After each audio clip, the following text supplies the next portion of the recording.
What's up, guys? Chris here from Mainely Mesh, giving you a little Theory Thursday today on what right now I believe to be kind of a general theory for box pockets. I'm doing it over at my desk instead of the stringer's couch because the stringer's couch is a little closer to the speakers that Coach Sam Manders down there is using for his private lesson. So trying to do this without too much distraction. Basically, here's the extent of what I know about box pockets. First off, I want to say that box pockets are just as diverse, if not more diverse, than pockets you see in the field game, right? Because you have everything from just super shallow, low pockets with 4 shooters to a high bag with more whip than you've ever thrown with it with 1 shooter, and it's just a crazy range of styles. They don't have any stringing rules whatsoever. The pocket can be as deep as you want.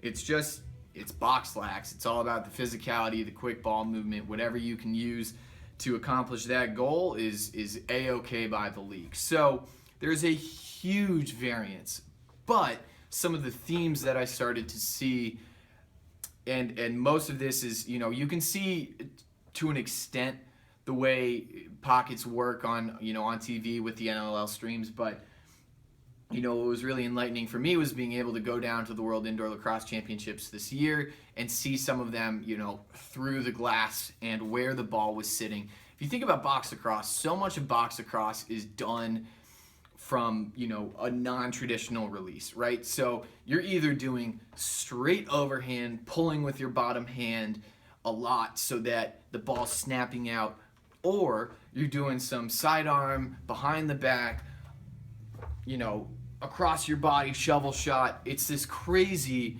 variety of non-traditional releases that you don't have in the field game as much. We're seeing these hybrid players start to bring them out more, but it's just, for the most part in the field game, you're keeping your stick vertical, you're keeping it high and tight because you have to deal with long pulls that they don't have in the box game. In the box game, it's less stick checking so much as the physicality, the brute force, the slides, the heavy hitting, cross checking. So it's a different type of stick protection that you need in the box game. So what this really lends itself well to is a pocket that obviously is baggy and shifty and deep, but one that sits a little higher. And so I have my Epic Hawk sequel, which I think is an amazing box head. I've had a few guys try it out and they've said just about the same, and I'll explain a little why in this video and then also in another fuller review video of this head. But it helps to have a pocket that can sit very high. And the reason is, and a lot of people get hyped up about this, it does get the ball in and out of your stick faster in non-traditional movements. You can argue all you want about whether or not it actually gives you a quick release on a full speed shot. It probably doesn't, because in a full speed shot, you're starting from a resting position. The ball is just going to sit in the middle of the head 95% of the time, and you're going through a full motion. It's not going to come out any quicker there. But a high pocket absolutely gives you a faster release if you're doing a quick stick motion, if you're trying to scoop low. Imagine where the ball is sitting when your stick is across your body in a shovel shot position. Gravitationally, it's more advantageous for the ball to slide higher into the head. If you have a pocket with a tight channel, low in the stick, that shovel shot, that shovel pass, is going to be less accurate because you're going to have to wind up further. It's going to give you more whip on a shovel shot than it would on a regular pass. So having a high pocket there is going to allow you to get those non-traditional movements off more quickly. If you can imagine, a sidearm quick stick on the crease, a Canadian quick stick on the crease, you want that ball in a position where it can escape the stick, be controlled by the stick, right? Because the other thing too is if you have a pocket with a lot of channel here, so here's a great example of a stick with a lot of channel. This is a Headstrong dyed Stallion U550, courtesy of Pocket Power Lacrosse. We're going to be raffling this off for the Headstrong Foundation coming up. But with a tightly channeled stick, and 95% of the sticks I string, this whole upper part of the head is very rigid. So you have basically these top right corners are rigid, and if you try to catch a ball at this top left corner and quick stick it into the goal, you're essentially hitting it with a tennis racket. Whereas with a pocket more like this, it's soft all the way around, and so Much higher in the stick is a place where the ball can sit, be controlled, redirected as quickly as possible. You're gonna have more effectiveness with a stick that does that.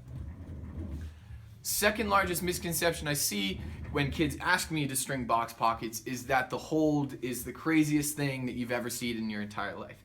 Yes, you can generate hold in box sticks, that is nuts, but it's nothing, there's no magical combination here that hasn't been explained in the field game to generate hold. So first of all, you have to keep in mind that the reason their sticks look like they have more hold is because they are so much better in close with their crazy stick tricks than we as field players were growing up in the States with the sticks we had. A lot of these sticks that you see, if you look at John Grant Jr.'s stick, it's nothing special, right? It's nothing crazy channeled, crazy defined with any crazy hold. If we used it, we might think it was just an average stick.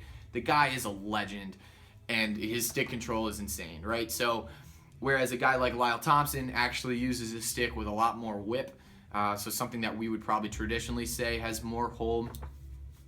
The reason that is because in terms of toe drag hold, I talk a lot about the coefficient of kinetic friction, or the drag that a pocket has, but the majority of your toe drag hold, your crazy shot fake hold, is generated by a catch point, which I talk about a lot, which is usually generated from a stacked SI or something like that. That's where you're gonna get the most toe drag hold and crazy stuff.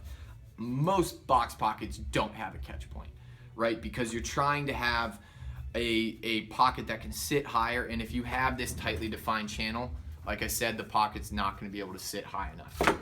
So a box stick might not have the same ball retention in a field game that it would on an indoor game. So if you have a long pole and you're carrying a box pocket vertically in your hand, it might not have that same drag, that same ball retention, not hold necessarily, but ball retention that a well-defined, well-channeled field stick does.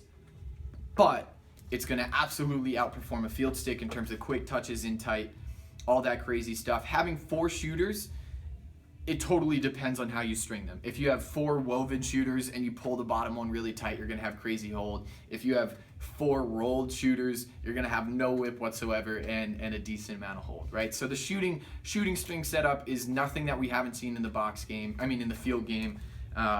It's you know, the same theory there. But as for box pockets, using 11 diamonds instead of 10 in your pattern, having this baggy pocket that can both sit high, sit low for maximum ball retention. I used Hero Mesh in this one because Hero Mesh can bag a little bit deeper than String King can, which I think is awesome for the box player. So there's no way this stick is legal by field rules, but in my opinion, it'd be an awesome box pocket.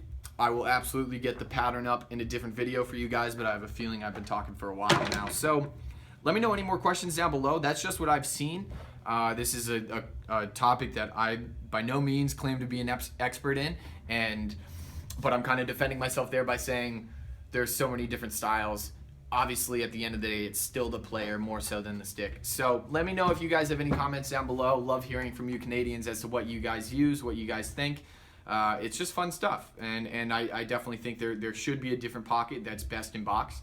I don't think my pockets actually would do very well in a box scenario because they don't have that, you know, that high sitting pocket that most box sticks do. But whew, love this sport. So thanks so much, guys. Make sure you guys like, comment, subscribe, follow me on Instagram. You know the deal. Thanks so much. I'll catch you guys next time.